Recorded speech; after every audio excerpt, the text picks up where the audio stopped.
আল্লাহ তাআলা বলছেন বালা মান আওফা বিআহদিহি ওয়াত্তাকা ফাইন্নাল্লাহা ইউহিব্বুল মুত্তাকিন। হ্যাঁ, যারা ওয়াদা রাখে, আল্লাহকে ভয় করে, আল্লাহ তাআলা এই মুত্তাকিদের বড্ড ভালোবাসেন। মুমিনিন, আপনি কি কখনো মরুভূমিতে কাঁটাযুক্ত রাস্তা দিয়ে হেঁটেছেন? উনি বললেন হেঁটেছি। তো কিভাবে হেঁটেছেন? দেখেন কেমনে উত্তর দেয় এক সাহাবী আরেক সাহাবীকে। যেখানে যে রাস্তায় কাঁটা আছে, ক্যাকটাস আছে, গুলমলতা, কিভাবে হেঁটেছেন? তিনি বললেন ইজতাহাদতু ওয়া তাশাম্মারতু, আমি আমার জুব্বা পাগড়ি খুব আঁটো করে কাপড়টা উপরের দিকে টেনে এমন সাবধানে হেঁটেছি যাতে ক্যাকটাসের কাঁটা আমার গায়ে না লাগে। এই পথটা পাড়ি দিতে খুব সাবধানে, খুব প্রিকশন নিয়ে, এক্সট্রা কশন নিয়ে আমি পার হয়েছি।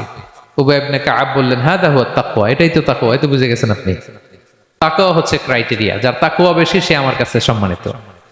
এবং আল্লাহ তাআলা বলেন ওমাই ইয়াত্তাকিল্লাহা ইয়াজআল লাহু মাখরাজা ওয়া ইয়ারযুকহু মিন হাইসু লা ইয়াহতাসিব, যে আল্লাহকে সবসময় ভয় পাবে, যে মুত্তাকি, সে কোথাও জীবনে আটকাবে না, কোথাও আটকাবে না। তাহলে সে কি বলে, এই জীবনে কোথাও আটকাবেন না, আটকাইলেই একটা কেলোয়ার পেয়ে যাবেন। কেলোয়ারের ব্যবস্থা করে দিবে কে? ব্যবস্থা করে দিবেন। আর এমন জায়গা থেকে তিনি রিজিকের বন্দোবস্ত করবেন আপনি কল্পনাও করেন নাই। সুবহানাল্লাহ বিহামদিহি।